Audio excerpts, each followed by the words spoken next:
For the past few weeks, I've been out filming wildlife with the Sony a7S III and this right here, which is the Atomos Ninja V recorder. It's a 5-inch recorder and it allows you to monitor what you're filming on it. And on top of that, it's going to record files directly to it. So it's going to be able to record ProRes and ProRes RAW. And I'll just say right up front that ProRes RAW is like a dream to edit. You got so much flexibility with it. There are, of course, some caveats that I'll get to, but in this video, I just want to share my experiences with it all, talk about the usability of it, the things I liked and didn't like for wildlife filming. So let's just go ahead and get started. Let's jump into the usability of it first. So this is a 5-inch screen, like I said, and the Sony a7S III is a 3-inch screen. So you got, two better. I know it doesn't sound like a lot, but when you're actually using this thing, it is a world's difference. And when I was reviewing the a7S III as a camera like 2 months ago, that is definitely one of the problems that I ran into. Was the smaller screen makes it harder to focus. And not only that, but the Ninja V also brings better monitoring options, including waveforms, which is great. It's got some things that aren't so wildlife specific, like false color, or you got vector scopes. It's also got focus peaking, which I know the Sony a7S III does as well. However, the focus peaking on here is kind of like an enhanced version. It works in a bunch of different areas that's more limited on the camera. So it gives you that. The bigger screen allows you to really see your compositions, not exactly like on a big screen television, but it kind of gives you a better representation of if things are going to work or not out in the field. Next, I want to talk about the touchscreen, which is actually really nice on the Ninja V. And that's not always a given. So sometimes you get these devices where the touchscreen is just super finicky and it works like half the time with just your bare fingers. And then once you add like gloves to the mix, I noticed a lot of times that some of these touchscreens just stop working entirely. So like on my GoPro, it barely functions with my bare fingers. And once I add gloves into the mix, it doesn't work at all. This, on the other hand, it responds super well to your bare fingers and it responds super well to your touch-enabled gloves. So I'm shooting in like winter conditions like half the year, so it's great that it works in those kind of environments. Talking about the size and weight of the Ninja V, for wildlife shooting, I found it to be pretty much insignificant. It's not the biggest component of your wildlife kit in terms of the size and weight. You got your bigger lens, you got your camera that might have like a full grip to it, you got the tripod, you got all that going on. Adding the Ninja V is just not a big deal. I found it to be just giving me the benefits without subtracting the experience. And that goes for sure when it's on the tripod. So you're not actually holding any more weights anyways. You might be carrying it around a little bit, but again, the weight's it's so insignificant. It's not the biggest factor. I will say that when you are hand holding it with this, it's almost like a positive to me. That added weight is nice, so it kind of just stabilizes the shots a little bit better. The Ninja V does feel right at home with the hybrid cameras like the a7S III, just because it's such a similar size that it kind of matches up perfectly once you are like strapping it to the hot shoe or wherever you're going to put this. Adding on to that, it's also not such a big deal to find room for this in a backpack unless if you're already extremely overloaded in the gear you're carrying. The HDMI cable can of course be detached and stored almost anywhere. Added accessories like more batteries, more storage drives, the sun hood, and others are also smaller and slimmer items. There's nothing here that's very bulky or demands a lot of consideration on how to pack it. Next, let's talk about the battery life, and I was very impressed with its battery life. It lasts much longer than I was expecting. So I do own the Atomos, Shogun Inferno, which is a 7-inch recorder for my Sony FS5, and that thing eats batteries, so I was kind of expecting that even though it's a smaller screen, it does only have one battery slot, whereas my Shogun Inferno has 2 battery slots. So, I thought there might be more of a trade-off in that kind of sense.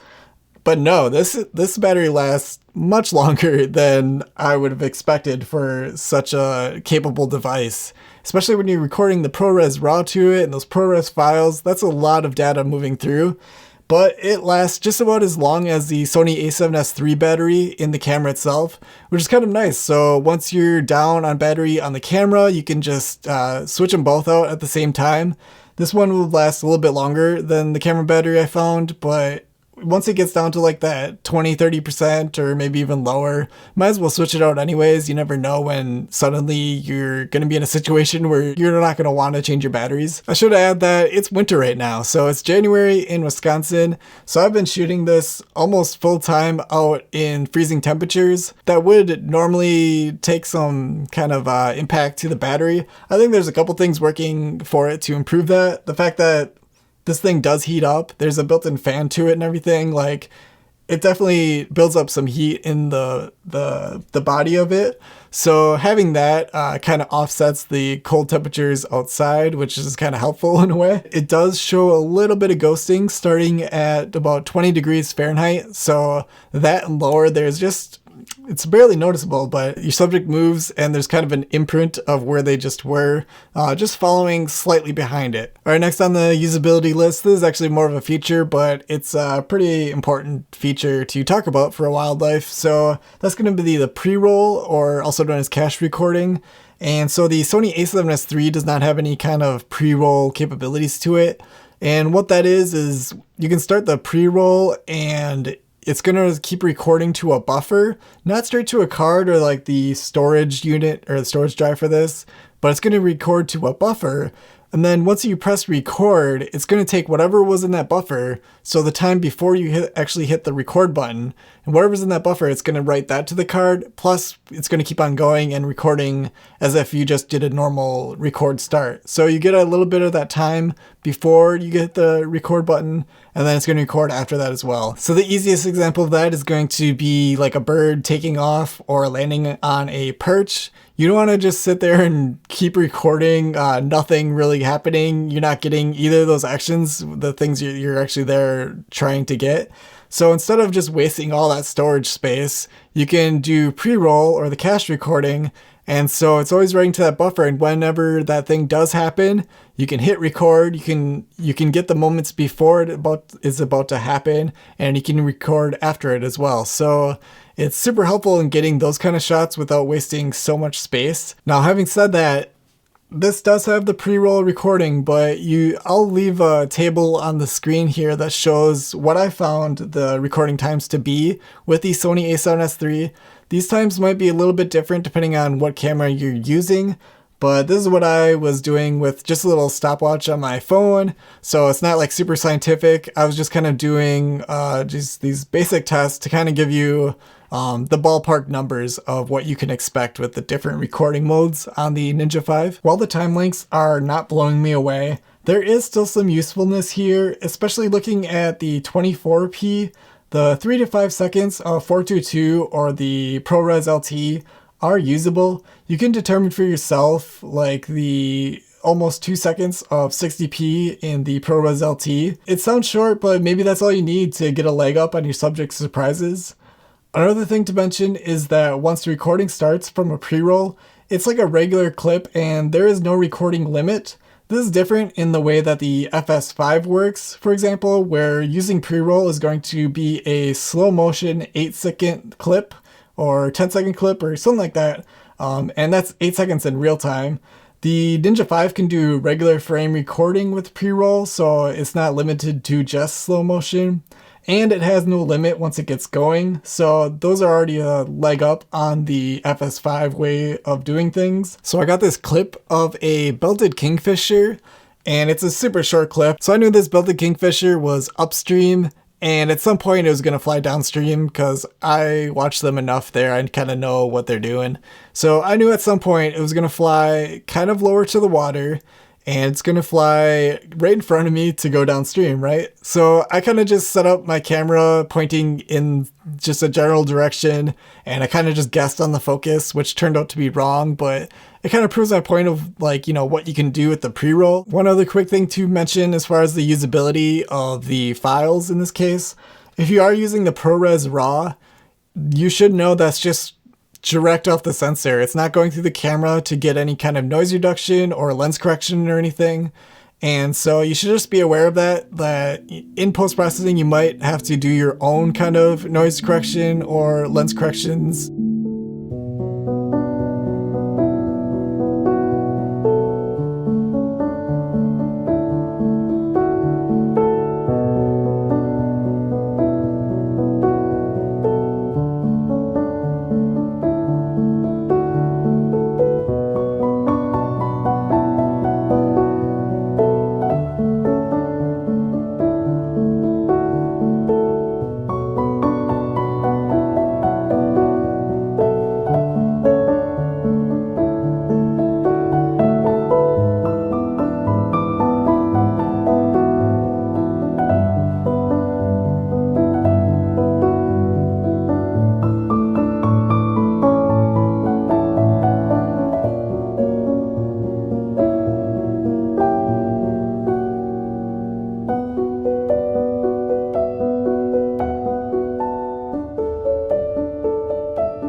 Moving into my pros and cons list, the things I liked and didn't like about using the Atomos Ninja V.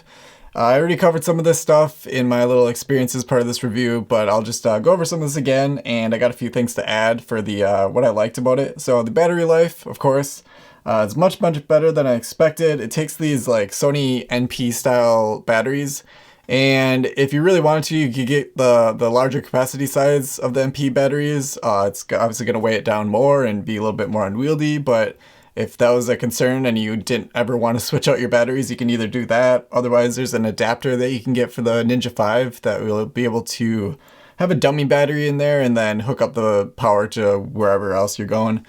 But the battery life as is with these regular NP style batteries, it's really good. And again, the size and weight, so it's a thin profile. It can just tuck in anywhere in your backpack, and when you take it out and put it on the camera, the weight is just pretty much insignificant when you're already carrying around those heavy lenses and probably on a tripod for this. So those are also in the pro column. And the touchscreen is one of the better touchscreens that you're going to be able to use that isn't on an iPhone or, you know, $1,000 smartphone. The touchscreen works well with the gloves too, which is important to me. And something valuable that this gives you that the Sony a7S III and any of the other cameras that I'm thinking of, like the hybrid style cameras, I don't think any of them have the pre-roll functionality, the cache recording. And although this is limited, it does give you something. And if you just need that little something, this might be enough for you. The Sony a7S III, you just can't deny that it's going to be at its best going straight from the sensor into the Ninja V and recording in ProRes RAW. So you're going to have the maximum potential for the dynamic range, the maximum potential in post-processing to push and pull those files. You know, you can bring down the highlights, you can bring up the shadows, you can do all this color grading and stuff, and it's going to give you the best output that you can possibly achieve. And of course you have the regular ProRes files, which is going to bump up that bitrate. It's just going to give you great clean files to work from. I have a 6-year-old Mac that it gets crippled by the Sony a7S III files straight off the camera. However, when it's recorded into ProRes on this, it plays super cleanly, it's super fast. You don't have to later transcode into ProRes in post-processing, so it saves you a bunch of time. It's just great having that ProRes and ProRes RAW straight off the camera. I already covered a lot of the other pros, I know, so I'll just leave with something I didn't show you. It's going to be these tabs on the Ninja V. There's 2 on top and 2 on bottom, and they're for the sun hood, which is a 2-parter. So you got this plastic piece which actually goes into the tabs. It clicks right into place. No tools required for it. And if you just rock it like this, which is what I did full time because the sun has not been out in this winter, I just rock it full time because it gives you the screen protection. In case if you're, you know, rubbing up against anything, it's just going to hit the protector or the sun hood. I guess it's not made to be protector. I don't know, maybe it is. But anyways, you got these, you got this plastic part, and then you got the actual sun hood. And these are actually independent purchases. I should mention it doesn't come straight up with like the $600 Ninja V package.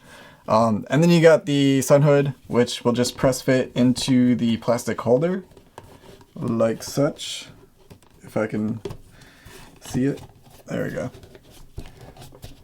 And there you go. It's just this, it's not huge, so it's not gonna like get in the way too much. And if it starts getting away, you can just pull it out. But if you're shooting in sunny conditions and you're having difficulty seeing the screen, although it's already pretty bright, it might overcome a lot of the difficult sunny conditions.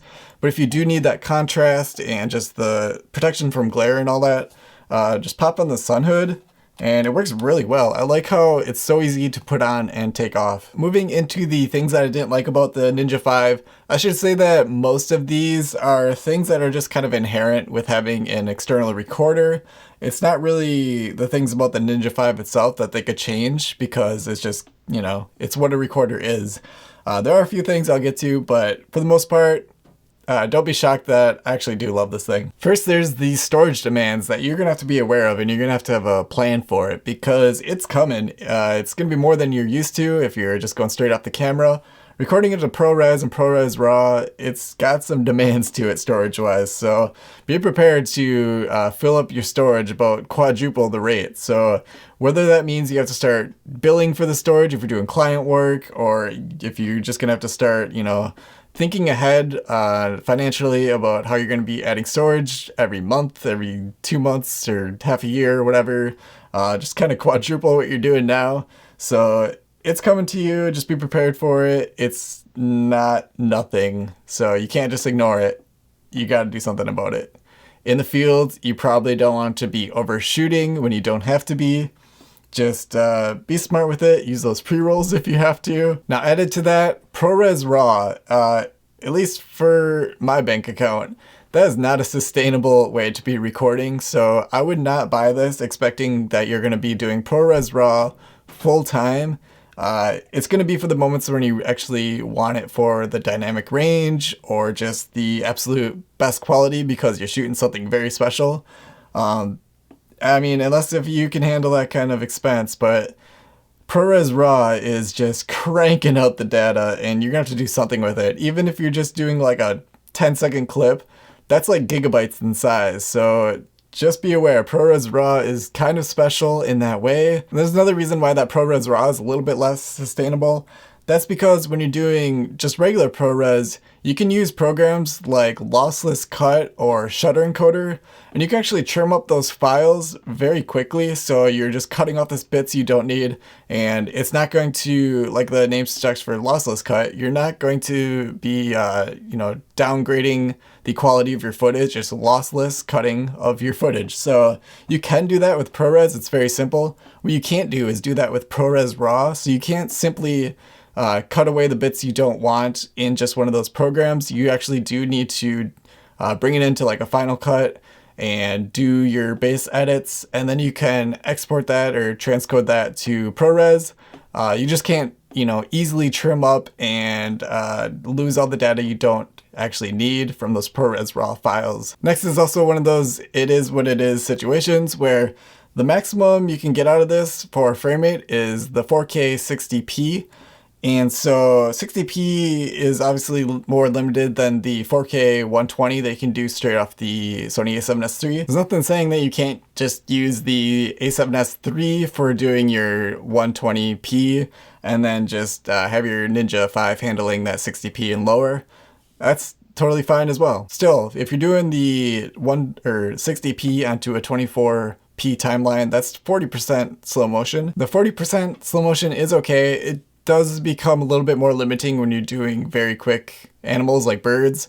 So being able to really get every last bit of having a bird land quickly at a perch and leave, it's super nice having that. At 40%, you lose, quite a bit, but it does, you always want to mix up your shots. So having that 40% slow motion and then having your 120p and 240p footage also in there mixed in with the real time. You just want that mixture to, not stagnate your video too much.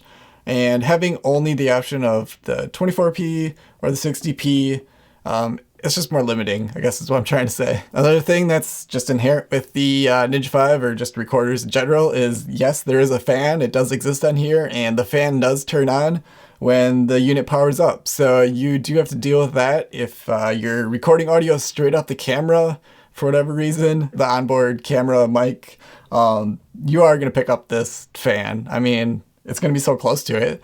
And you can work around that. You can start working around that by adding a shotgun microphone to the camera. So it's rejecting audio from the sides and it's really focusing in on what's in front of it.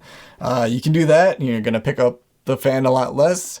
Or you can start recording your audio separately, so you have your audio pickup is nowhere near the Ninja 5 or not even on the same day sometimes.